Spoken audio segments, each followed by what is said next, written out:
Today on the show, we have a guest. I would love to introduce you to Alison Wheeler. She is a world-renowned confidence coach, award-winning athlete, and a celebrated entrepreneur. Her magnetic success and authentic presence enable her to work with clients to reach their full potential at a pace that sparks motivation. With a Bachelor of Health Science and NLP training, Alison specializes in helping women unlock their true potential and customize their life and business for success. Say goodbye to burnout and hello to a life that works.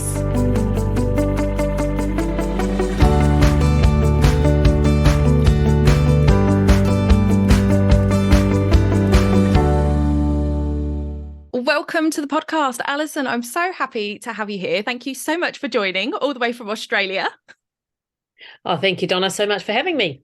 Oh, do you know what? I just love accents. Anytime somebody from not England comes on the show, I'm I could listen to you talk all day. I just love a good accent. And you're in Queensland now, right? That's correct. Yes. So I am your morning time right now, and I'm evening time. So we're on the same day. We're just at opposite ends. just about still on the same day. But you do always get everything first down there, don't you?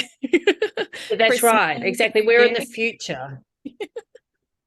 Time. It's a weird thing. So, Alison, before we jump into today's topic, and guys, we're going to be talking about burnout today. So if you have ever felt burnout, if you have sort of feel it creeping on, this is going to be the episode to really listen into. Why don't you tell us a little bit about your background? Because you have had a long, varied background. I was really fascinated by all the things that you've been up to. Yeah, look, I have had definitely a varied background. So my original profession, I'm an occupational therapist by profession. So that's kind of my starting point. Then I went into coaching within that profession. I've also been an athlete my entire life, so variation of sports, but at very high level, always at a high level. And then I had my daughter, and my husband decided to start a network marketing business during that time. And then I sort of joined him in that, because when I became a mum, your priorities change. And I'm thinking, how am I going to do this life juggle thing and be there and have the career and still do all of those things, which I wanted to do. So joined him. He was going okay in that, but I'm like, well, if we're doing this, we're doing it properly. It needs to replace our incomes. Let's hurry up. So became part of that, then basically kind of ran that for 13 years, very successfully, built it to 7 figures. And then COVID came along. That was very interesting. One, it really railroaded the business because we ran events, so that wasn't so good. But also it really made me rethink, because it had a lot of success, but I still wasn't satisfied. I wasn't happy. Something wasn't right. So it gave me that pause, because I was working very hard, very long hours, long days, to get to that. Couldn't really get it to a point where I could have other people doing things for me, because you needed to be there for your team. So it gave me that pause, and it really made me reevaluate my goals and purpose everything, as it has for most people. And realized that I'd pretty much done everything. I ticked all of my goals. I'd done everything I could in that company. There was no further growth. And it really wasn't in alignment with my values anymore. So after 13 years, it was a really challenging decision to depart. That wasn't easy for me, but I was done, and I really needed to move on before I became very resentful, when it's time to move on. So Yeah. I extracted myself out of that.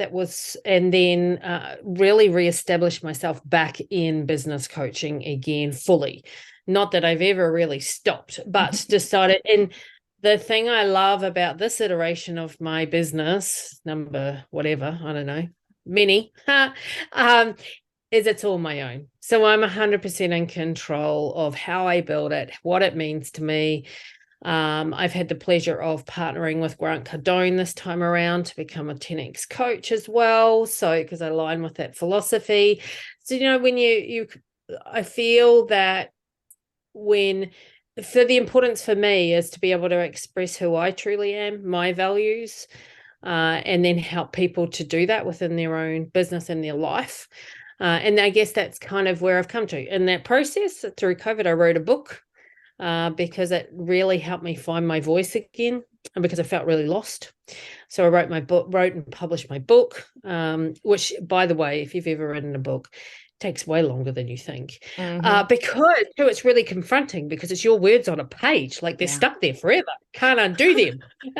So it's like, oh, if only more people saw the internet like that, you know, because they say the internet's forever, yet so many people put so many words out there that, you know, later on they're trying to, oh my God, can I take it back? Yeah, they need to pretend they're writing a book. Exactly. I don't think people quite, if it was like, if the internet was a paper that was around, you know, like, and they put it in the shop or on the, you know, on the window in a shop, people might think differently about what they write. But so yeah. And what else have I done? And then, well, at 40, I guess it really kind of came through COVID. It has sort of hit 40, and you know, there's different points in your life, I think, where you reevaluate. That was one. That's been one of the many. But 40, hit 40, looked in the mirror and went, I don't like who I see.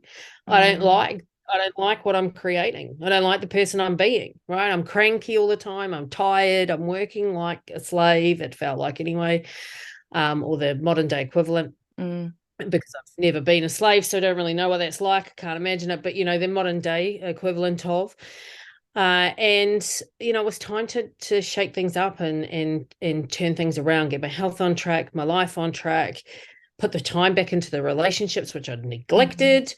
My daughter wasn't happy with who I was being, you know, like all of that. It's like, yes, okay, on the outside, you might look super successful, but on the inside, things aren't so good. And that's it wasn't authentic for me. For me, I'm the type of person that everything needs, all tides need to, you know, when the tide raises, it all needs to be going well. Not perfect, but well. So I guess that's where I am today. And I'm really passionate about people living their best life, right? Not their best part of a life, because something will pull it down.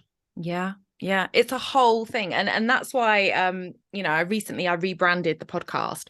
So we're now Mindset and Action. And that's because I feel completely the same. Like, there is no point in you having this fantastically successful business if when you go home at night, your partner's not talking to you, your kids are giving you back chat, and, you know, everything else is falling apart. It has to come together, and we have to try and find the balance of success. And I recently did a podcast episode talking about the work-life balance myth, and I do believe it's a myth. I don't think that you can have balance in your life in that way.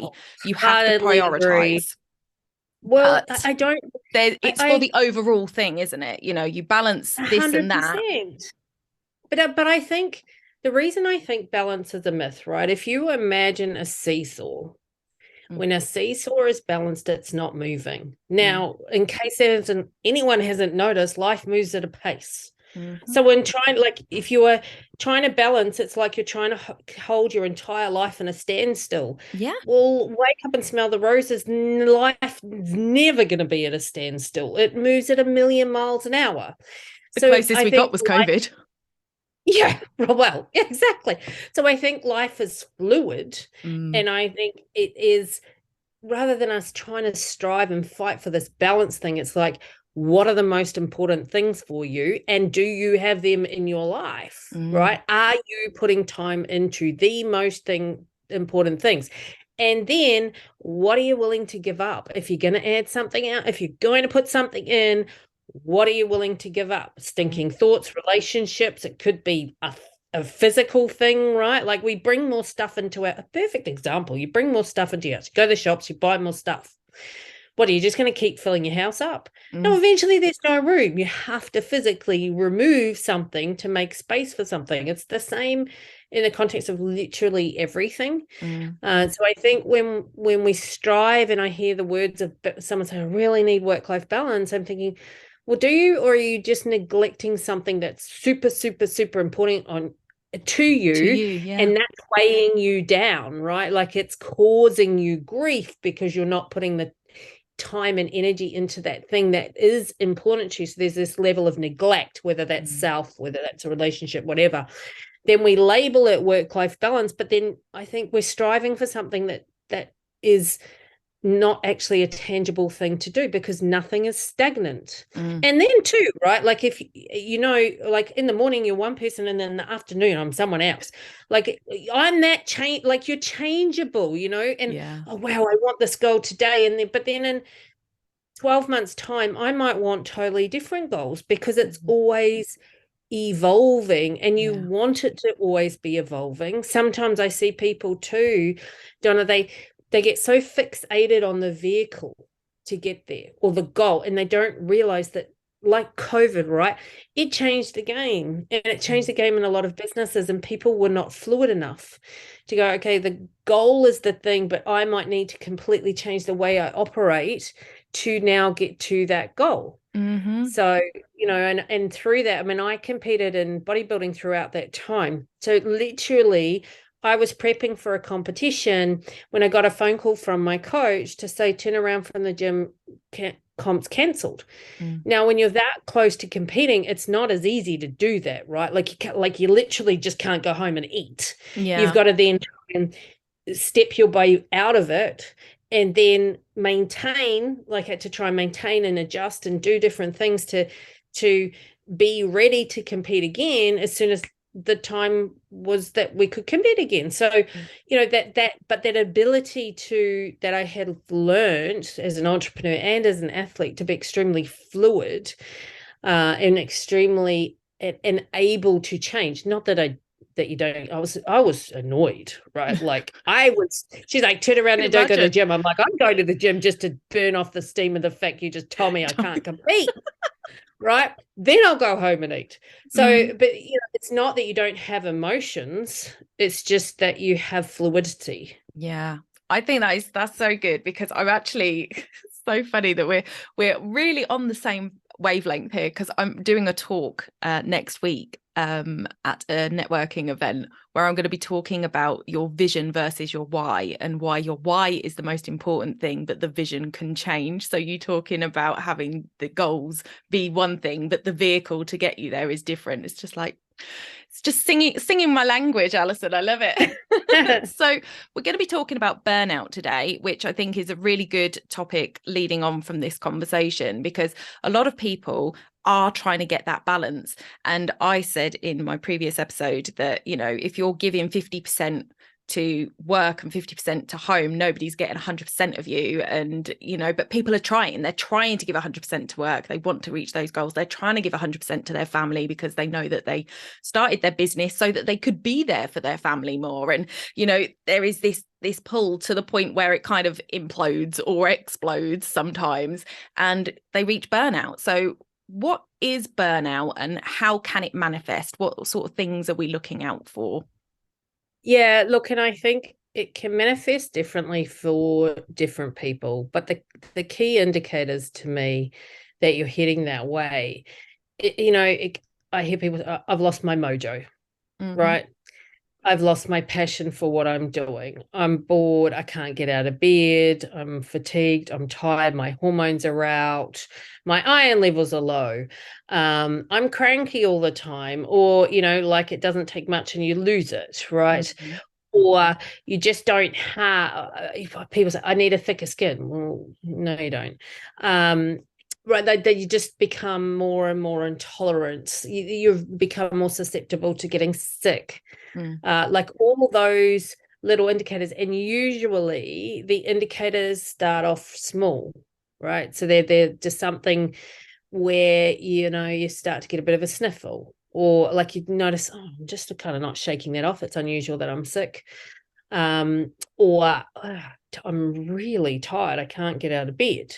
Like although they start off small, and it might be mild, right, or once off, but then it starts to accumulate. And I think if we don't listen in the early stages, then it starts like a little tap at the door, and then all of a sudden the Mack truck comes along because you weren't listening.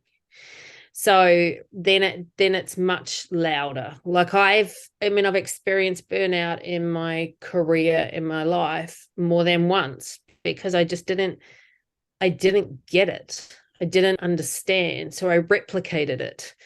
And then I think once you've had it once or twice, and we also get a fear, oh my goodness, I'm going to have this burnout thing again, because sometimes you can burn your adrenals out that far that, the recovery on that is a very lengthy process to rebuild. So I think we know too when we're heading that way, and we just try and work through, I just got to toughen up. If I just work a little bit harder, just work a bit harder. Or it must be me, right? It's me. It must be me. I hear that a lot as well. It's like, well, your life's falling apart. Yes, okay, partly it's you, but it's not all you. Because there's, the start and that burnout starts, it's not an overnight thing. You don't just suddenly wake up burnout. It accumulates. And I think too, what a lot of women do particularly is they'll sacrifice themselves. What I mean by that is, right, the goal becomes more important than the individual who actually has the goal in the first place. Go, I'll just sleep a bit less to get more done. Well, what do you think the toll is of cutting back on sleep in the long term? Like, we live in a physical body, whether we like it or not. That physical body, this physical body we live in, it has certain physiological needs, basic needs. And when you start to sacrifice those needs, eventually it turns up in ways where your body goes, I don't want to play anymore. When you've sacrificed those physiological needs for long enough, what then starts to happen is your mental health goes awry, because you can't hold the negative thinking off, because your basic needs are so out. So to control one's mind takes effort and energy. And when you've depleted that energy that far, then one's mental health goes awry, because you actually don't have the energy to hold off the negative.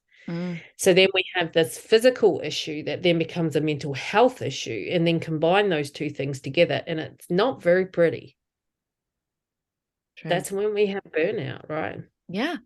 And I think it's really important to notice, and I really thank you for those thoughts around what it looks like, because I never saw that myself. Like, when you lose your mojo, that's the start of it right there, and that's where you need to sort of stop and start evaluating before it goes any further. And it leads me nicely into sort of talking about how we can avoid it. So, now we know what it looks like. Give us some tips on what we can do so that we don't let it go any further than 100% recognition. like absolutely, like, you've got to be aware, right? Number one. Then, I spoke about because we've got the physiological, we've got the psychological, and then we've got the life, the living, right?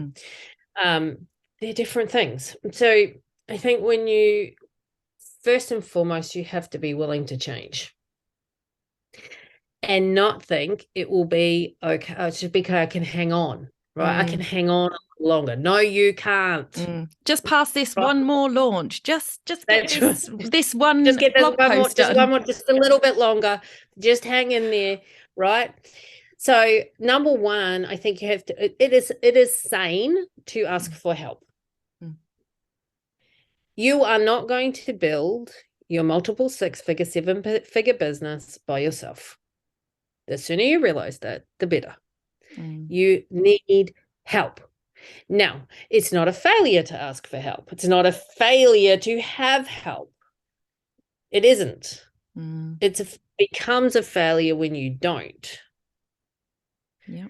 So, and also sometimes we can be really egotistical. We can call that lots of other things as well, because we think, well, it's more work to get help, right? Or alternatively, but they're not going to do as good a job as me. It's like, well, actually, that comes down to your communication skills and your ability to articulate to someone very clearly what you want, but also what you do not want. For example, if you have a significant other and you say to them, I need to work late, and that therefore in your mind, that means, can you cook dinner, please? Because I'm not going to get there and I don't want to be starving. Well, and all you've said is, I'm going to be late. And then you get home and you're annoyed because dinner's not, but you never asked. Yeah.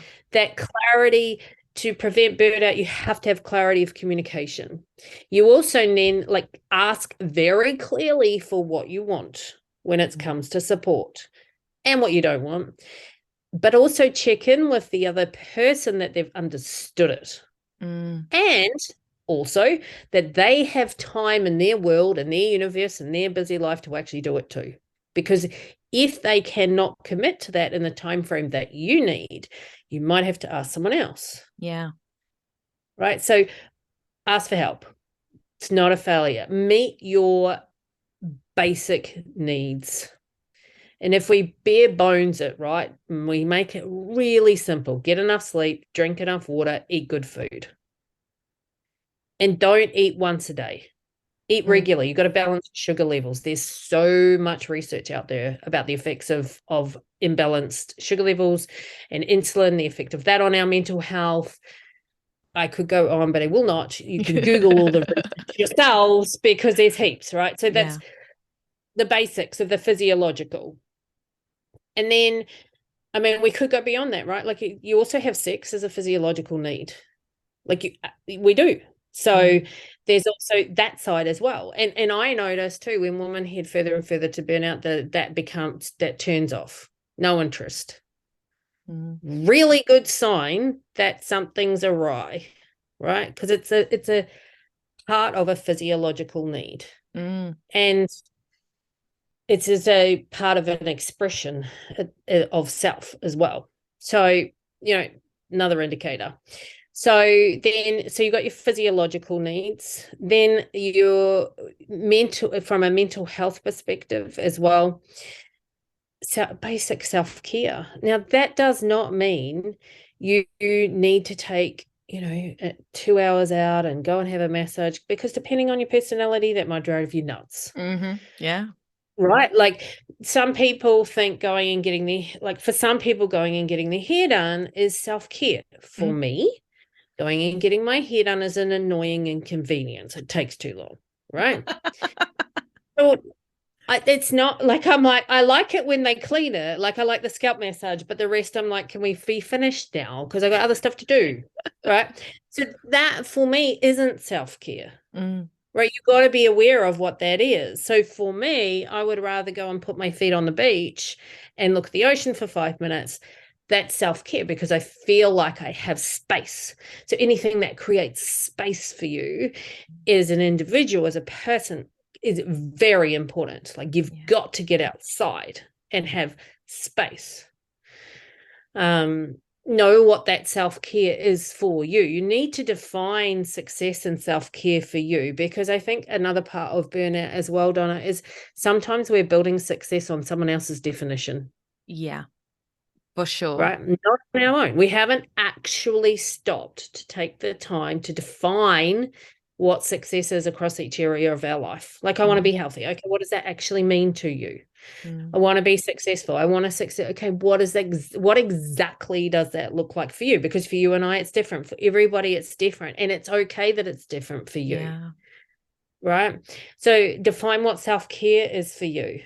So for me, it's go put my feet on the beach for 5 minutes. It's sit there and have a cup of coffee. Like that can be read a book, listen to a book, right?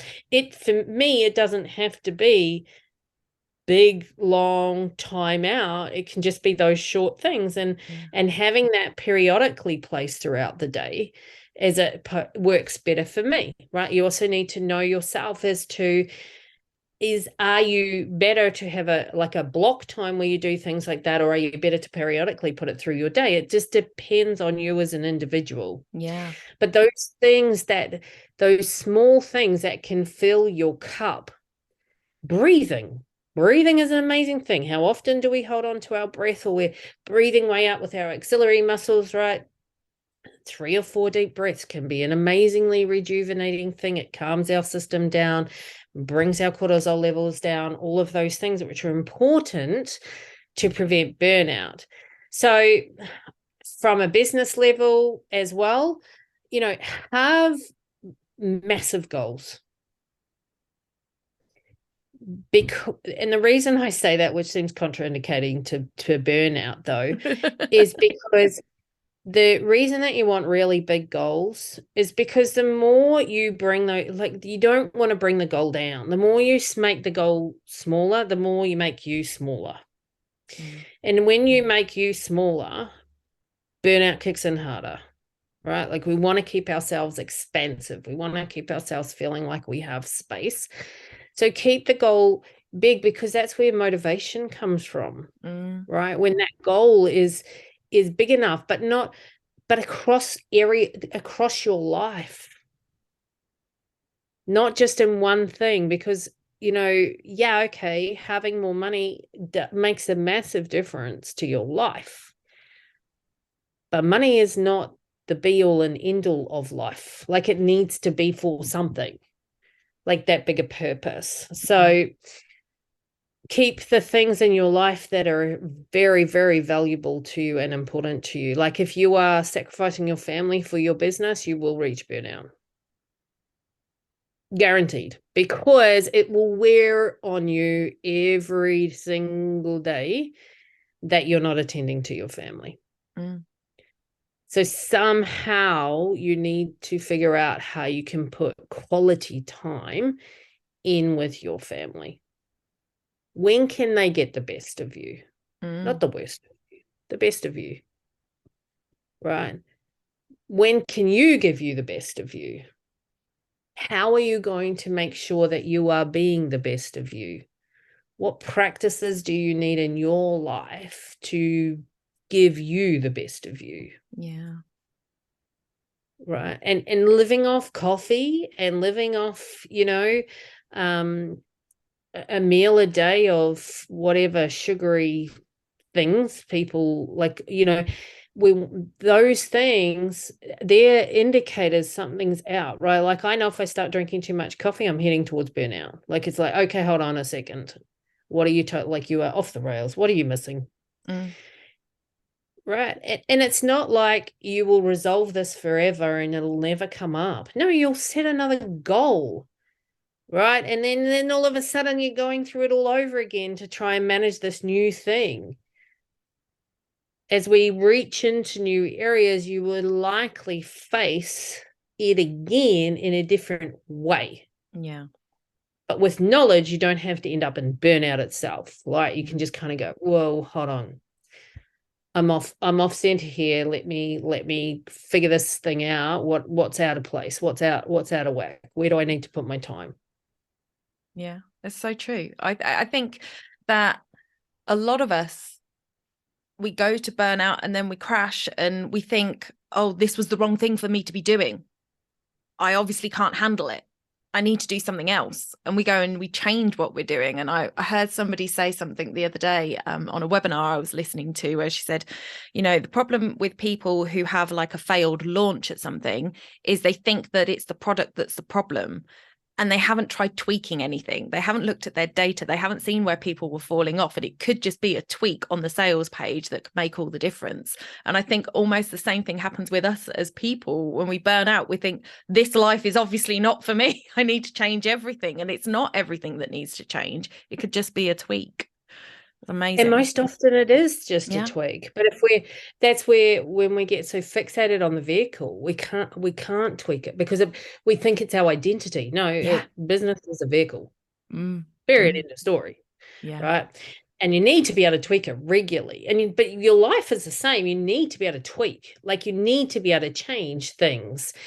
And you go wherever you are. Yeah. So it's the practices that and being able to read the data correctly as well, and then making tweaks and changes in your life, so that your life works for you. It's here to work for you, not against you. But we can set our lives up to work against us. So I agree, a lot of people will just, oh, well, that's not for me. It's like, well, if it's not working, you're just missing some valuable pieces of data, some information, some knowledge. Yeah. Brilliant. Okay, so I think it's really important that we started where we started. I'm very much more of, let's prevent something rather than let's fix something. If we can prevent it in any way, that's what I want to do. So we've looked at what it is, we've looked at how we can prevent it. But what if we're there right now? What if somebody listening to this is like right in the middle of burnout? What are some things that somebody in that situation can do right now to try and stop the burnout for a start and get themselves back on the balance? Yeah, be nice to yourself. Because if you're in the thick of burnout, like real burnout, getting out of bed can be a problem. So you cannot force your body to recover from that faster than it will. You can do a lot of things to support it, though. So I would have a team of people around me that have a clue, right? So educated professionals. Could be a doctor, could be naturopath, depends on where you land within that. And it might, like, if the team that are supporting you out of burnout aren't helping and don't have the answers, it doesn't mean that someone doesn't. It just means they don't. So it can take a little bit of refinement to find the people who can support you out of that. So I do think there are a lot of benefits in different sort of supplements and supports and things like that. Because when you're that depleted, it's very challenging to build, because you basically got to build back up. You got to build the systems back up, like you've tapped everything out. So, know that it's a process to build that back up. Know too that you are real, and this will probably be the biggest challenge for most people who are thick in burnout, is you are going to have to ask for the most help you probably ever asked for in your life. And that will make the difference as to the speed in which you get out of it. Yet it's probably the most confronting part. Allowing yourself the rest you need. If you need to rest, you need to rest. When you're in the thick of burnout, you will need rest. So it may mean, if you're still working through that you have to completely change the pattern of your work, right? You might have been a 12-hour, 13-hour day person, no problem, got so much done, it's crazy, right? It's how most people start. You might be a 20-minute stint working person now, right? Short stints, rest, short stints, rest. Because sometimes too, when you're in the thick of burnout, the brain fog's really bad. Because you can't concentrate for very long. So being prepared to go about the way you do work in a totally different manner. I will get as much support and help as you can. People who've experienced it, they know what they're doing. They know, like, you don't necessarily have to stop everything, but you will have to do everything different. More gentle, right? Like if you were 100 miles an hour, it's not that you necessarily can't exercise, but you probably can't exercise in the way you were. Yeah. Right? Like you still need to move your body. You still need to look after your stuff. You still need to get out of bed. They're important, right? For your mental health, if nothing else. Yeah. It's likely you will need to do that. So redefining some of those things. But remember, it's only redefining it for a short period. It's not forever. And in that thick of when it's really bad, we can think it's a forever. It's not a forever. You too can get through this. You can, absolutely, 100%. Yeah. Okay, so one more quick one, because I love that idea of preventing it before we get there. So I'm hoping that there are many of my listeners that aren't in that, and if they have experienced it, it's in the past, and hopefully the tips that you've given today will help them to make sure that they don't get to those desperate times again. But I want us to have Alison in our ear I think it's really powerful. Like we don't think about it when we're in it. We know what we should do. We know that we know we should look after ourselves. We know we should do this. And it's really weird that I'm using that word because I did an episode a little while back going how we need to eliminate the word should out of our diet, out of our vocabulary, out of our diet. Out of our vocabulary, because we're always shoulding all over ourselves.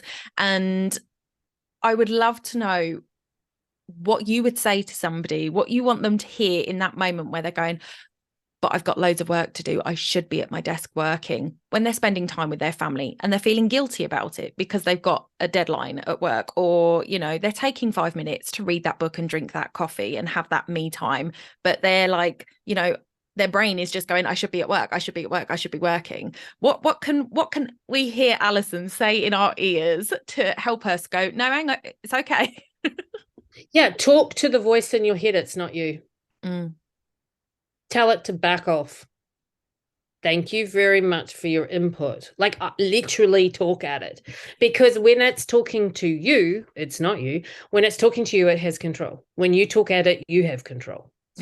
Talk at it, right? So thank you, voice in my head. Some people name it whatever you want. Thank you, Bob, Billy, Mary, Sue, whatever, for trying to protect me right now. Because that's all it's doing, right? It's a past voice that you've agreed with. It's something you've seen in your life that you've agreed with. Thank you for trying to protect me. Right now, I don't need you. If and when I'll pick you back up again. Because the wolf that you feed is the one that survives. Starve the voice in your head. Feed you. So good. That is so good, because I've just literally thought about that, how it's the voice of the past. When you said that, I was just like, oh my gosh, yeah, it's everything you've told yourself. You know, a successful person is somebody who grinds, the hustle, the this, the that, and you programmed your mind to think this is what we need to be successful. So when you stop, the voice is going, hold on, no, we're going to fail. We need to get back to it, because success is this and this and this. This is what we said, right? And it's that reprogramming. That was so good, Alison. Oh, thank you. Yeah, it's that reprogramming, and it's also having your definition of success, right? Again, you can say, okay, thank you, past person. This is my definition of success now. Yeah. Like, and literally you can talk out loud to it. Like, I know people might think you're crazy and it sounds crazy, but literally it gives you control over it. Because either it controls you or you control it. It is a version of you from the past. It's not you. Yeah. Because you wouldn't talk to you like that. No, exactly. So good. So good. Lovely. Thank you so much, Alison. I really enjoyed that conversation. Before we go, I would love it if you would tell us a little bit about this book that you mentioned at the beginning. What's your book about? Where can people find it? And I think also you say you've got we can actually go and talk to Alison. She's got a free strategy call that she's giving away. So talk to us a little bit about those things. Absolutely. So my book is called Living from the Inside Out, How to Become a Modern Day Wonder Woman. Not a superwoman, not do everything, like modern day Wonder Woman. Wonder Woman is the person who has the wisdom to know the difference, right? So I cover the 9 superpowers throughout my book, how to identify your superpowers, how to live through your superpowers. It's very experiential, hands-on book. Where you actually interact with the book and so that you can get the most value. It's a very much an implementation book, and you can go through it, you know, in a linear fashion. You can use it out of order. It actually doesn't matter. So different chapters might speak to you at different times. Use it the way is best for you. And you can find it on Amazon would be the easiest place to find it, or on my website, which is thealisonwheeler.com. And yes, anyone who is listening who would like to chat, who would like to book in a free strategy session in and around building your business, burnout prevention, those things, then I'm sure that you'll pop the link in the show notes. I will indeed. Right. We have got got a new section of the podcast that I have introduced with the new rebrand, just for my guests, and it's our quick fire round. I love to sort of know a little bit about, you as a person. I think these little questions can help tell us. So if you're up for it, I will ask you some quick fire questions. Okay, so obviously, other than your own book, what is the one book you would say has had the most impact on your life so far? Oh, see, I have to choose two for two different reasons. Go on then. I can't just I'll let you. because they are. Right. So I would say The Alchemist, which I love The Alchemist because it's just a beautiful fable and story that talks about you coming back to yourself.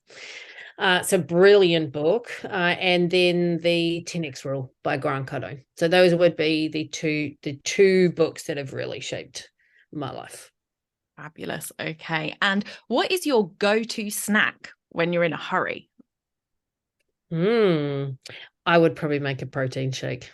I wouldn't imagine that for you, Alison, honestly, seeing some of your pictures online. Guys, you need to go and follow this woman on Instagram, the Alison Wheeler, is that right, on Instagram? Yes. And oh my gosh, the body is amazing. And I think you've got a photo somewhere of you in a white suit or definitely white trousers, and you look amazing. I'm like, I wish I could look that good in white trousers. Oh my Lord. Okay, so I think I probably know this. I think you've already answered this in this episode. But what's your ultimate me time thing to do? Beach. Go to the beach. Yeah, I knew it. 100%. Go for a walk. Yeah, go for a walk on the beach because for me, I just love there's so, and I said it before, like the space, the abundance in the space. That's my favorite spot. Yeah, absolutely. I am 100% with you, although I live nowhere near the sea, and the sea in the UK is nowhere near as beautiful as the sea in Queensland. It's very different, yes. I get very little sea attention, but for me, it's water. Like if I can be near open water, whether it's the sea or whether it's a massive lake that I can't see the other side of, I just love that, like you say, that expansiveness of it. So totally with you there. Okay. Thank you so much for your time today, Alison. It has been a fantastic conversation. I've really enjoyed it. Where can people find you? I know you mentioned your website, but where on the internet do you spend your most time? Probably the easiest place will be Instagram. So it's at the Alison Wheeler. And yeah, people can DM me there. Fabulous. Well, do guys share this episode. Tag me and Alison in it. It's Donna_Eid_ on Instagram. Tag us both. Share this episode. Tell us what your biggest takeaway is. And I hope that you will join me next week for another episode. Bye for now.